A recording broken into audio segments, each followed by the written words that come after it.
shorter today because the gospel, as we see, is very long. So in the bulletin, it says, marginalizing Mary. That's actually Kevin's sermon from St. James today. This one is called Dry Bones in New Life. Whenever you hear the verses of the day, have you ever tried to see what they have in common? You ever tried to find a bridge between the old and the new, the gospel, the psalm? This was something the other day that we were talking about in my Biblical Foundations course. We were talking about the Gospel of Matthew, and my professor, Dr. David McLaughlin, said, this is a book written by a Jew, about a Jew, for Jews. One of my classmates, who is a Ghanaian student named Moses, said that Matthew seemed like a transition between the old and the new. That's something that we talk about in my New Testament class. What do you do with an Old Testament when you suddenly got a new one? Do you ditch the old one together and focus on the new? Do you say that the new one is better than the old and ignore it? Or do you take a third path to try to see how they come together and help make sense of each other? So when we look at today's gospel from John, we need to do that. Ezekiel, in our first reading, told about a valley of bones, dry bones. If any of you may have heard the spiritual of the 20th century, them bones. It's often used as a kid's song, the knee bone's connected to the leg bone, and so on and so forth. That is based off this reading for today. But it's not as cheery. This is a valley of death. Think about, in Israel, the Dead Sea is the lowest point on earth. It's about several hundred meters below sea level. And it says in Ezekiel 37, they say our bones are dried up and our hope is lost, and we are cut off completely. In our psalm today, we read, out of the depths I have cried to you, Lord, hear my voice. We're talking about depths and valleys, low places, the places in our life where things don't feel possible anymore. But are we still hearing these cries in the New Testament? Not at all. We don't stop hearing these cries. I'm sorry, I misspoke. We see weeping of mothers whose baby boys are killed after Christ's birth. We see the anguish of people who have struggled with pain, either through grief, disability, illness. And today in the Gospel of John, we hear the grief and sadness of Mary and Martha, two sisters who lost a brother, crying out. I probably heard this verse once a year for most of my life. So often, though, we focus so much on the healing and raising of Lazarus that we sometimes forget to stop and think and look at how Christ came to raise Lazarus. You may have remembered in the gospel that Lazarus wasn't dead at the beginning. He was ill. Mary and Martha called Jesus to come, and they knew that he could heal their brother. But it may seem kind of unusual that Jesus didn't just go and heal Lazarus. Jesus stayed put.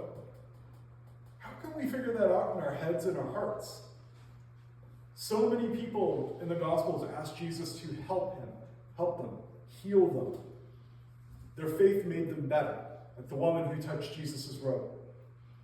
But in this case, Jesus stayed longer where he was. And that's a big question. Why would he do that? Why would Jesus stay behind when his friend was sick? And this was something that Mary and Martha were going to remind him about. Lord, if you had been here, my brother would not have died. They both said it. But what's interesting about this is that Martha is the first one to come to Jesus. You may remember from earlier in the Gospels that Mary and Martha were there. Mary sat at Jesus' feet. Martha kind of grumbled about doing all the work. It's a flip in this one. Mary stays back this time. And Martha is the first to say, Lord, if you had been there, my brother would not have died. But Martha was humbled by Christ. She worked hard and she was a servant, but in this case, she says something bigger. She says, I know that God will give you whatever you ask of him. She seems to realize that Christ can do more than just heal her brother. Maybe she knows that waiting can bring new life. How about those waiting bones in the valley? How long have those bones been there? How long have they been dried up in a pile and cut off from the rest of the world? Up to this point, there was nothing that could be done to bring them back. They were just older, drier bones. And in that moment, all you could do is cry out. But Ezekiel in his prophecy said, something bigger is going to happen than this.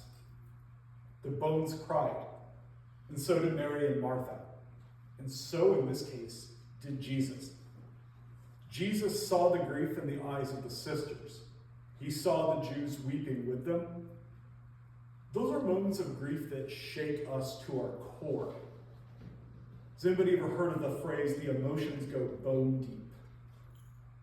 If it gets down to the bone, you know it's serious. The bones in the valley are vulnerable to the elements, and Jesus, fully human, he felt that with them. And he didn't just cry. Jesus wept. Just out of curiosity, if someone told you that somebody was weeping, how would you describe weeping? Loud sobbing. Loud sobbing, okay, thanks Emma. Tears. Tears. Well, sort of a loss of control. A loss of control. Back several years ago when I was in the Orthodox Church still, I attended and sang for funerals in the local Lebanese community that was part of our church. It was the first time in my life I grew up in a very stoic Midwestern American environment where people didn't tend not to do that. But for the first time I saw not just crying, but loud vocal weeping and lamenting. Yelling and howling for people who died, breakdowns, and devastating emotions that really shows you the power of loss. That's weeping. It's grief all let out. Think about Jesus weeping. Jesus crying out, wailing, losing control like any of us. At his most challenging, that's a picture of humanity for you. He wept, but he wasn't done though. He waited and knew life would come. So when he came to the tomb, he hadn't felt his feels and gotten it out of his system, those kinds of things that people hear when we go through tough stuff. Jesus was still shaken up with grief, but he was still there. At that point, Lazarus wasn't down to dry bones. As a matter of fact, he'd been dead for 4 days, and the gospel shows us that his smell made it very evident that he was dead. That smell would overpower most of us. Lunches would be lost in this case. But Christ is still there. And he immediately talks to God and says, I thank you for having heard me. I knew that you always hear me, but I said this for the sake of the crowd standing here, so they may believe you sent me. In this moment, even Christ, who gave the blind sight and stopped lifelong flows of blood, thanked God for his presence and recognizing it, just like we do. Not all of us, or any of us, will necessarily call out and tell the dead to arise. After all, there's only one human that can do that. But it shows that even in his power to heal, Christ needed his Father to make everything possible. It didn't come instantly, but it took time.